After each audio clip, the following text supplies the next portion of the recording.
mielieji, esu Dalia Braziulytė, psichologė, egiptologė. Siunčiu jums linkėjimus iš egiptietiškojo koridoriaus savo namuose Kaune. Tuoj parodysiu, ką turiu galvoje. Ir šiuo įrašu kviečiu jūs į kelionę Piramidžių paslaptis, kuri vyks šių metų lapkričio 2-9 dieną.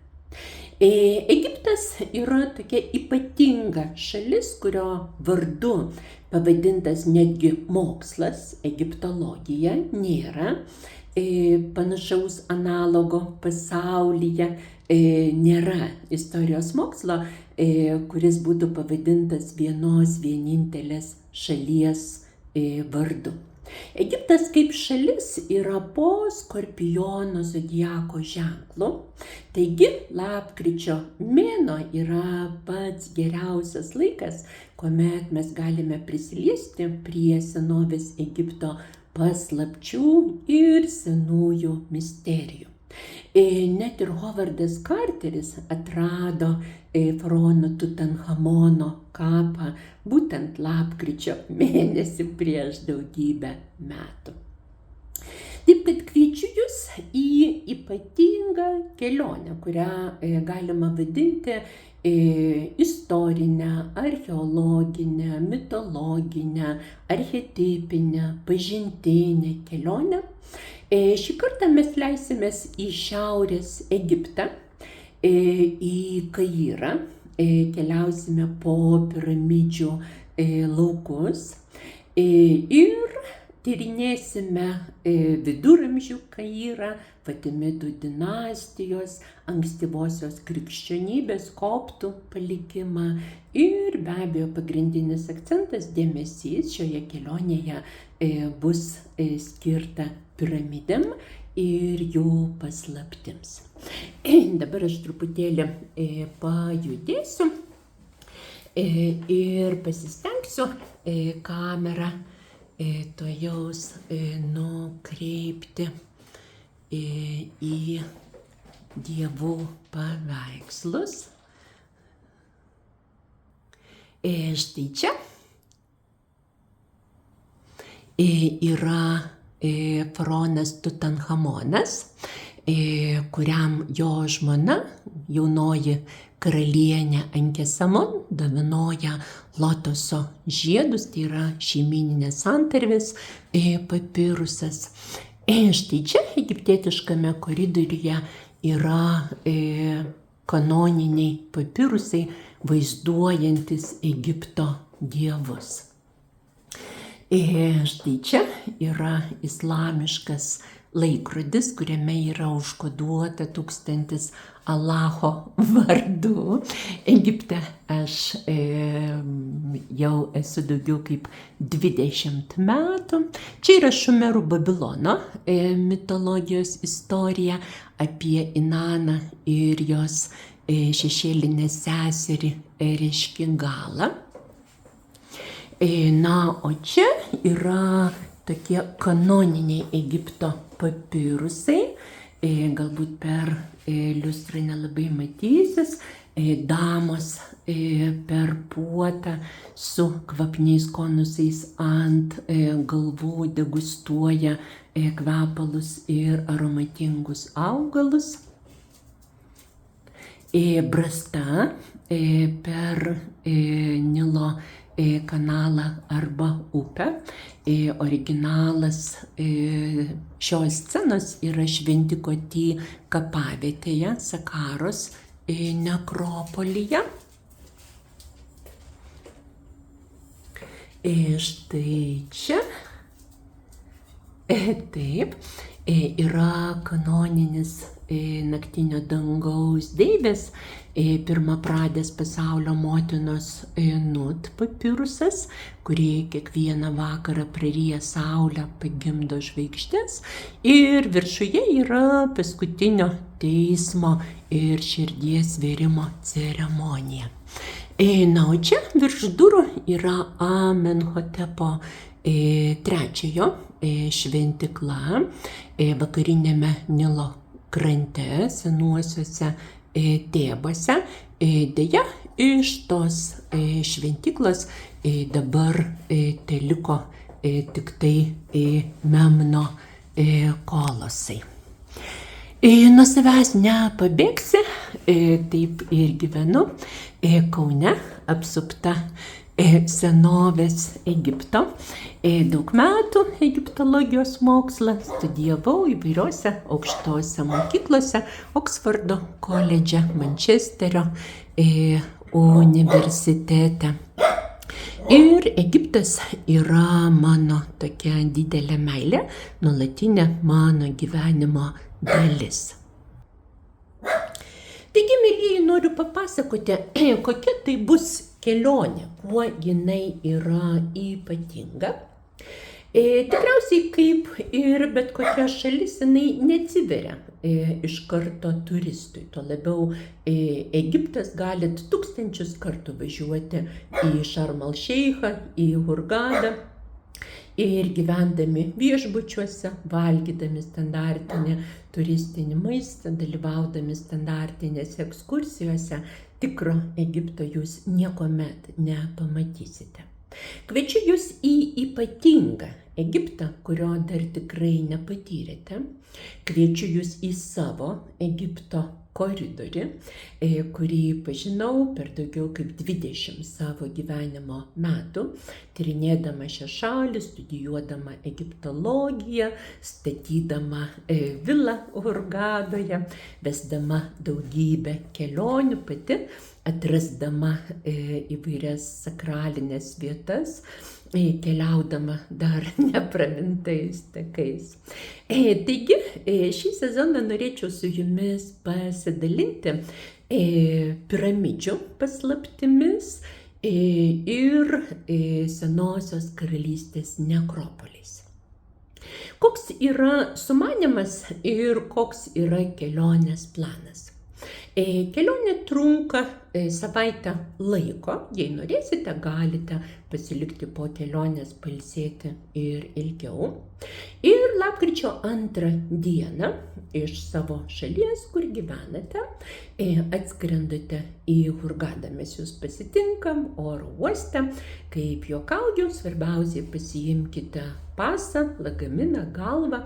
Ir kai jau nusileisite Hurgadoje, daugiau jums nereikės galvoti, daugiau mes rūpinsimės visą logistiką, kur važiuojam, kada valgom, į ką atkreipti dėmesį, kaip pasirūpinti savimi.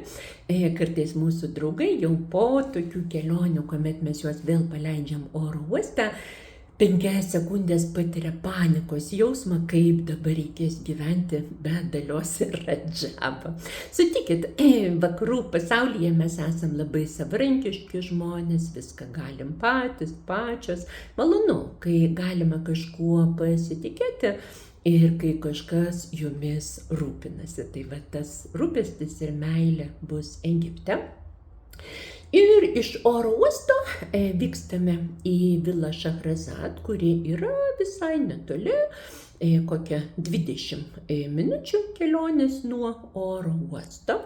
Vila Šahrazad yra mano kurtas seminarų namas, kur kiekvienas kambarys turi savo spalvos kodą, archetipinę istoriją.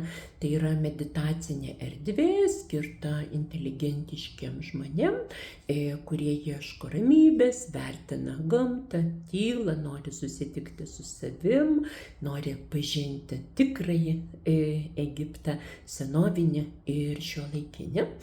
Ir viloje Šahrazad mes apsistosime spalvotose kambariuose. Pirmą atvykimo dieną aš paprastai pravedu ekskursiją, patikėkit, jūsų laukia daug visokiausių įspūdžių. Aplink vilą yra botaninis sodas, kuriame surinkau Šiaurės Afrikoje augančius aromaterapinius augalus. Ir tą pirmą dieną tiesiog atgauname jėgas, grupė tikriausiai atskris žmonės įvairiausių laikų. Ir kitą dieną tai bus jau lapkričio 3 dieną, kad tiesiog paleisti visą įtampą, stresą, skubėjimą, kurį mes paprastai patiriame vakarų pasaulyje. Mes keliausime prie jūros ir tiesiog nuplausime visą stresą, nuovargį Raudonos jūros vandenyse, priklausomai nuo grupės, norų, poreikių, arba plauksime dienos laivu nardyti prie koralinių rifų su mano nardytojų komanda.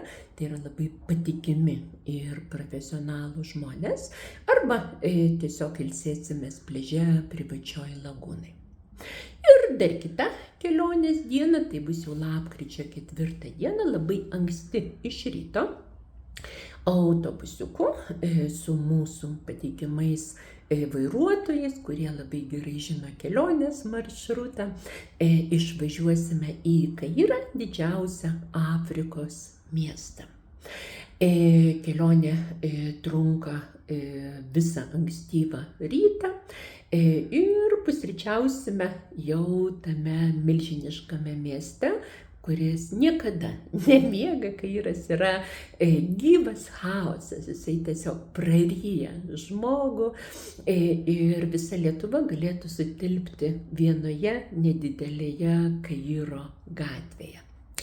Kaire mes pradedam mūsų ekskursinę programą ir pirmiausiai vykstame į senąjį koptų senamiestį, apžiūrim Babilono fortą, koptų istorinį muziejų, susipažįstam su šita kultūra, tai yra krikščionybės krypčiai priklausanti religija, kuriai pavyko šiek tiek apeiti Romos bažnyčios įtaką, ir jei domitės ankstyvąją krikščionybę, Kristaus gyvenimo istoriją, patikėkit, jūsų laukia daug įvairiausių patirčių.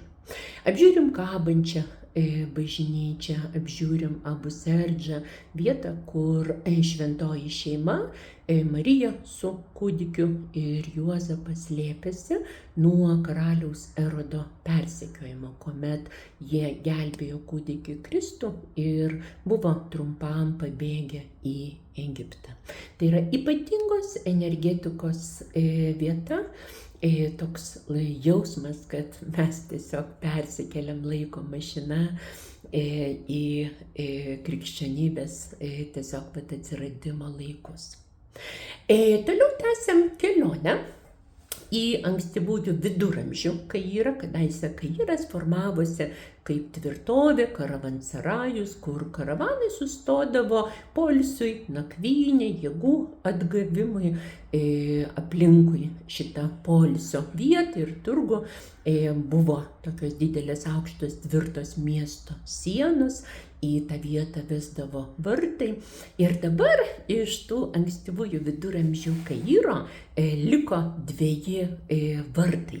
Vadinasi vieni Behebel Zuweila, kiti vadinasi Behebel Futuh. Tai vat per vartus Behebel Futuh mes įeisime į tokią senovinę viduramžių gatvę Šarija El Mujis, mano ypatingai mylima vieta, ir persikelsim į 1001 nakties laikus, į Fatimidų dinastijos kultūrą, architektūrą.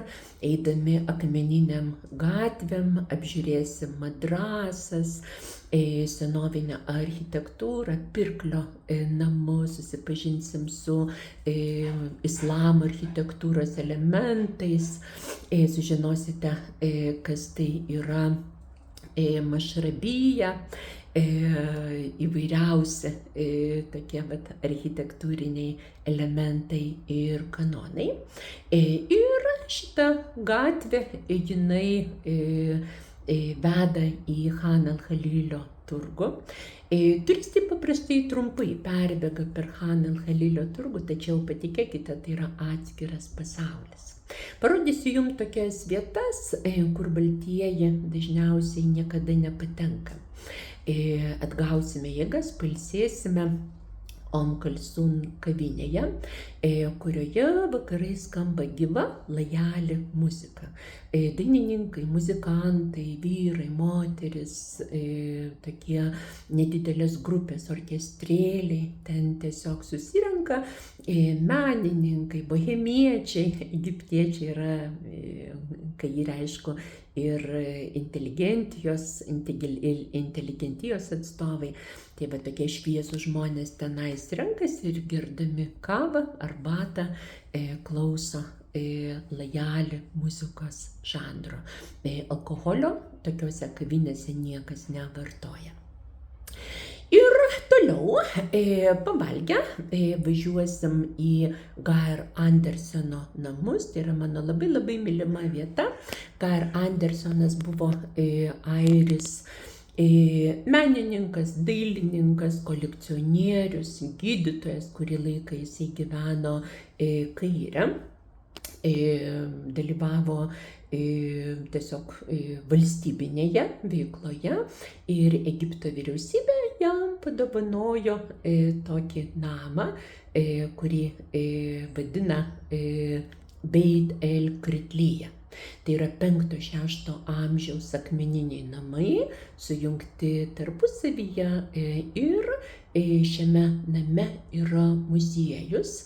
Geir Andersenas išvažiuodamas iš Egipto, jis tiesiog paliko visą savo sukauptą kolekciją, baldus, interjerą ir dabar toje vietoje yra muziejus. Man tai yra archetipiniai namai. Aš labai myliu namus, savus ir svetimus, nuolatinius ir laikinus. Taigi tiesiog būtinai turite pamatyti, kaip atrodo namai žmogaus, kuris visą savo sielą, visą savo išsilavinimą, meilę rytų kultūrai, senovės Egipto istorijai tiesiog sudėjo į tuos namus. Ir visiškai šalia Geir Anderseno namų yra Ibn Tulun mečetė, kur sakoma, kad po pasaulinio tvano Nojus pirmą kartą išlipo į sausumą, taip kad apžiūrėsime vieną seniausių ir tokią labai įdomią mečetę pastatytą zoroastriečių stiliumi. Ir tuomet važiuosim per visą Kairą į Gizos rajoną, kuriame ir apsistosime kelionės Kaire metu. Ir vakare dar mūsų laukia šviesos ir garso šou prie didžiųjų piramidžių, kad pamatytumėte, kaip tas pasaulio stebuklas atrodo naktį. Kitą rytą labai anksti, visos kelionės metu, anksti kelsimės, vėlai gulsimės, pasaulis yra labai įdomus, laikas labai greitai lėks, energijos labai daug turėsit iš tų nuostabių vietų, kurias mes lankysim. Ir kitą rytą labai anksti mes išvažiuosime į Senosios karalystės piramidžių nekropolius. Tai vat pirmiausiai važiuosim į Sakarą, kur apžiūrėsime pačią seniausią išlikusią faraono Džosero piramidę, kurią statė magas architektas Ženys Imhotepas. Džosero piramidę daug metų restauravo. Ir dabar ją galima įeiti, patikėkite, tai yra stulbinantis jausmas, naujos technologijos ir ta gili senovė. Ir sužinosite istoriją Senosios karalystės, kaip formavosi senovės Egipto kultūra, sužinosite apie Set visą ritualą, kaip faraonas atgaudavo jėgas ir vėl tapdavo nemirtingu. Ir Sakaros nekropolis yra milžiniška teritorija, kurioje yra didžiūnų kapai. Kiekvieną kartą atvažiavus randam vis kažką tai naujo, atidaryto, paruošto apžiūrai. Sakaros nekropolyje galėsite apžiūrėti bent 2 piramides su piramidžių tekstais. Ir susipažinsim su mastabiniam kapavietėm. Tai buvo viena iš mano akademinių darbų, kai studijavau egiptologiją tema mastabinės kapavietės ir jų sienų piešiniai bareljefai. Tai va, susipažinsim su senaja laidojimo kultūra visos kelionės metu. Aš jums pasakosiu apie senovės Egiptą, skaitysiu paskaitas, vesiu meditacijas, ritualus. Turėsim taip pat gerą gidą, egiptologą, kuris pasakos visą konkrečią informaciją. Ir šiaip palydovų personalo turbūt bus daugiau negu pačių dalyvių, kaip senais gerais laikais, žinot, kai Florence Nightingale, pavyzdžiui, arba grafas Tiškevičius keliavo po Egiptą. Iš Sakaros važiuosim į Dakšūrą, kur yra dvi faraono Snefrų piramidės, raudonoji ir palinkusioji. Šios piramidės dabar yra atidarytos, jas galima įlipti. Ten būna Himalajų ekspedicija, visi gali įlipti, nieko ten labai sudėtingo nėra, bet būna labai gili patirtis, leidžiantis į žemės gimdą į pasaulio kapą. Ir dieną pabaigsime Taladharb rajone, grįšim į Kairą ir kad pajaustumėt kontrastą, vakare apžiūrėsim šiuolaikinę miesto dalį, kurią statė daugiau prancūzai, todėl ten dominuoja Art Nouveau, Art Deco architektūra, elegantiški pastatai, tiesios gatvės, kurios tęsiasi kilometrai. Ir Taladharb yra didžiausias parduotuvių rajonas visoje Afrikoje. Įsivaizduokite, gali būti, pavyzdžiui, viena gatvė, vien tik tai batų parduotuvės. Kita gatvė vien tik tai kokie vyriški, arba vaikiški, arba moteriški drabužiai. Kainos Egipte yra juokingos palyginus su Europą. Taip kad, kaip kolegos juokauja, tai bus patirtis Shop Anubis ir Shop Izidė, kuomet nereikia galvoti, ar to daikto noriu, ar ano noriu. Galima bus tiesiog iškelti savo klausimą, kiek vienetų ir spalvų noriu šito, ir kiek vienetų ir spalvų noriu ano. Ir vėl mes grįžtame į viešbutį, ilsimės.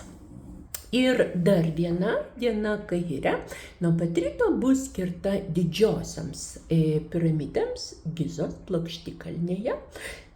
Visuomet būna atidarytos 2 arba 3 piramidės, pagal galimybę būtiniausiai jas aplankysim iš arti, pažiūrėsim į Sfinksą.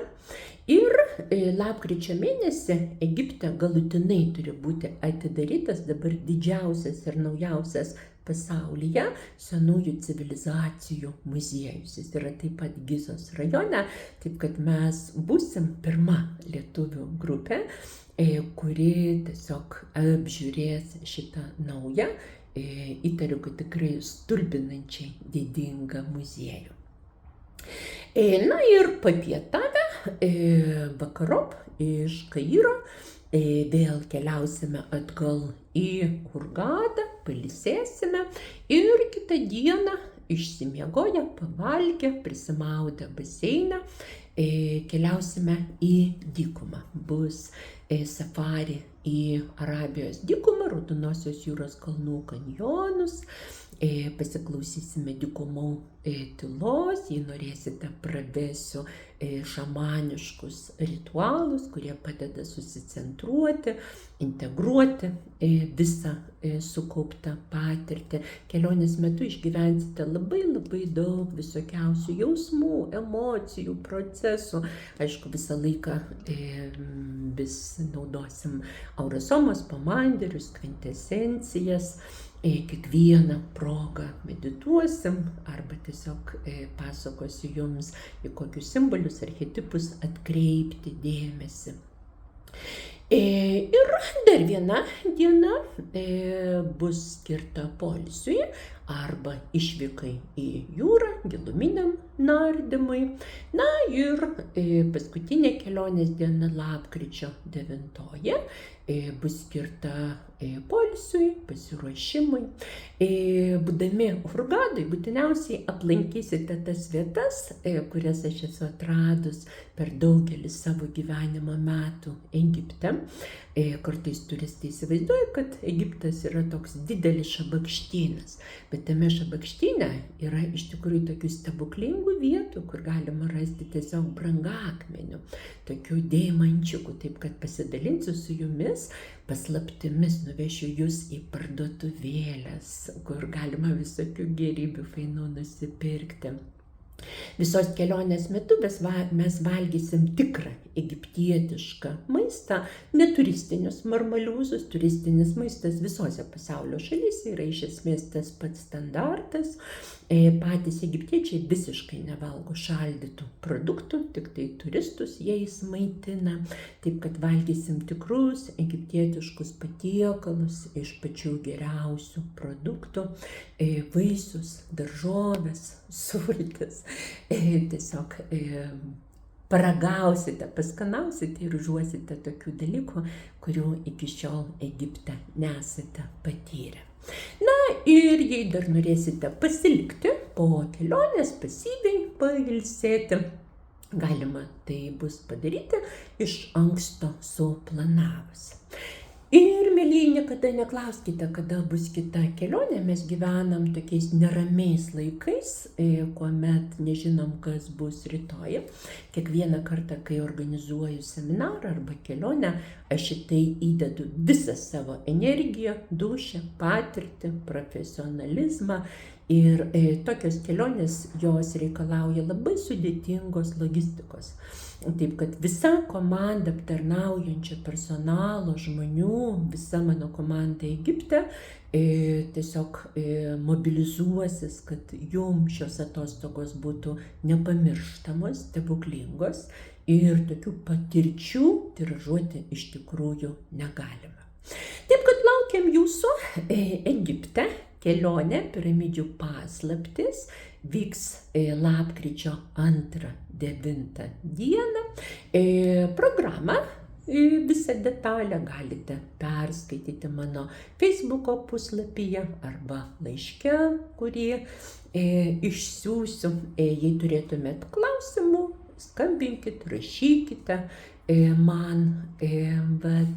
Ir labai tikiuosi su jumis keliauti šį rudenį po piramidžių nekropolius. Čia Rufytis loja man už nugaros. Rufytis ir Chironas. Chironiukas, Rufytis, dar Hatora kažkur tai laksto. Na, o Egipte Hurgadai susipažinsite su Niliuku, mano tokiu jau senučiuku, 14 metų amžiaus šuniuku, ir su katinu Šechmetuku. Galėčiau kalbėti apie Egiptą labai ilgai, tikiuosi, kad turėsim laiko, kai nuskrisim į Hurgadą, viską jums papasakosiu, parodysiu. O dabar siunčiu pačius geriausius linkėjimus jūsų Dalia.